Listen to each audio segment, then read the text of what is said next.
Assalamualaikum warahmatullahi wabarakatuh. Baiklah, bismillahirrahmanirrahim. Nama saya Mardatila Peputungan dari kelas PBA 2A. Di sini saya akan mempresentasikan rangkuman dari bab 1 sampai dengan bab 12 pada mata kuliah Psikologi Pendidikan, dosen pengampu yaitu Ustazah Kusmawati Matara, Magister Agama. Baiklah, langsung saja pada bab pertama yang berjudul Pentingnya Psikologi dalam Pendidikan. Nah, apa sih psikologi pendidikan itu? Psikologi pendidikan adalah ilmu yang mempelajari tentang perilaku studi sistematis tentang proses-proses dan faktor-faktor yang berhubungan dengan pendidikan. Nah, berhubungan dengan pendidikan di sini yaitu pendidikan manusia yang tujuannya mengembangkan dan meningkatkan keefisien di dalam pendidikan. Nah, metode psikologi yang digunakan dalam pendidikan yaitu metode eksperimen, metode kuesioner, dan metode studi kasus. Selanjutnya, bab kedua yang berjudul Sifat dan Hakikat Kejiwaan. Manusia dibedakan menjadi dua aspek, yaitu aspek kemampuan atau ability dan aspek kepribadian atau personality. Menurut John Amos Comenius, manusia mempunyai 3 komponen jiwa yang menggerakkan aktivitas jiwa dan raga, yaitu sifat biologis, sifat hewani, dan sifat intelektual. Menurut Quraish Shihab, struktur psikis manusia terdiri dari fitrah, nafs, qalb, ruh, dan akal. Nah, hakikat manusia adalah rohani dan jiwa. Sifat dan hakikat manusia merupakan ciri khas yang secara prinsip membedakan antara manusia dan hewan. Selanjutnya bab 3, pertumbuhan dan perkembangan. Apa sih pertumbuhan dan perkembangan itu?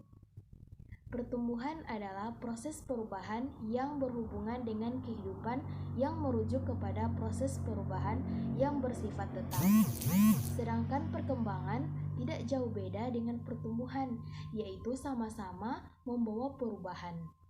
Nah, berikut pentingnya psikologi perkembangan dalam pendidikan, yaitu yang pertama, sebagai pendidik, guru perlu mengetahui perubahan fisik, mental, dan sosio-emosional peserta didik. Yang kedua, pengetahuan psikologi perkembangan sangat berguna bagi pendidik. Kenapa? Untuk memperbaiki diri sendiri yang harus menjadi teladan bagi para peserta didik. Kemudian metode-metode yang digunakan dalam psikologi perkembangan, yaitu metode observasi, metode eksperimen, dan metode perkembangan. Selanjutnya, bab keempat dengan judul hereditas. Apa sih hereditas itu? Hereditas atau pewarisan adalah pewarisan watak dari induk keturunan baik secara biologis maupun gen atau DNA, atau secara sosial melalui pewarisan gelar atau status sosial. Selanjutnya bab 5 dengan judul lingkungan. Apa sih lingkungan itu? Psikologi lingkungan merupakan ilmu perilaku yang berkaitan dengan lingkungan fisik. Kemudian faktor lingkungan yang mempengaruhi psikologi yaitu sebagaimana dalam firman Allah dalam Quran Surah Ar-Rum ayat 41 yang artinya perbuatan manusia bisa mempengaruhi lingkungan. Begitu pula sebaliknya, lingkungan juga bisa mempengaruhi terhadap perilaku dan psikologi manusia. Selanjutnya bab 6 dengan judul tinjauan teoritis tentang belajar. Teori belajar menurut psikologis kognitif yaitu tindakan mengenal atau memikirkan situasi di mana tingkah laku terjadi. Kemudian bab 7 dengan judul inteligensi. Apa sih inteligensi itu? Inteligensi adalah kemampuan untuk memecahkan masalah atau menciptakan suatu produk dalam berbagai macam setting dan dalam situasi nyata. Macam-macam inteligensi. Ada inteligensi kreatif dan eksekutif. Kemudian faktor-faktor yang mempengaruhi inteligensi. Ada faktor bawaan, lingkungan, stabilitas, inteligensi, dan IQ. Selanjutnya bab 8 dengan judul pengenalan peserta didik. Apa sih pengenalan peserta didik itu? Pertumbuhan dan perkembangan fisik peserta didik dapat dibagi menjadi 3 tahap, yaitu tahap setelah lahir, tahap anak-anak hingga masa pubertas, dan tahap remaja.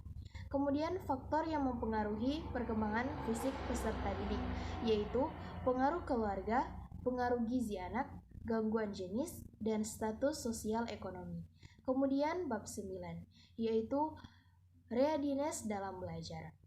Belajar adalah cara seseorang untuk dapat memahami dan menguasai sebuah pengetahuan. Kemampuan belajar peserta didik sangat menentukan keberhasilan dalam proses belajar. Itu dipengaruhi oleh beberapa hal, di antaranya motivasi, sikap, minat, kebiasaan belajar, dan konsep diri. Selanjutnya bab 10 yaitu motivasi belajar. Motivasi belajar adalah dorongan yang timbul pada diri seseorang secara sadar atau tidak sadar untuk melakukan sesuatu. Kemudian fungsi motivasi. Yang pertama, mendorong siswa untuk beraktivitas, yang kedua sebagai pengarah.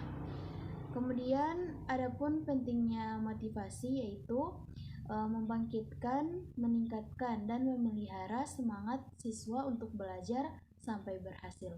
Kemudian ciri-ciri siswa yang memiliki motivasi belajar yaitu tekun menghadapi tugas, ulet menghadapi kesulitan, dan lebih senang bekerja mandiri. Kemudian bab 11 yaitu kesulitan belajar. Kesulitan belajar yang dialami siswa tidak selalu disebabkan oleh rendahnya tingkat inteligensi atau kecerdasan siswa. Kesulitan belajar dapat disebabkan juga oleh banyak faktor, di antaranya faktor internal, faktor eksternal, dan faktor psikologis. Kemudian bab 12 dengan judul aplikasi psikologi belajar. Nah, aplikasi psikologi belajar ini adalah alat terapan yang difungsikan secara khusus dan terpadu. Demikianlah presentasi dari saya. Mohon maaf bila ada kesalahan. Wassalamualaikum warahmatullahi wabarakatuh.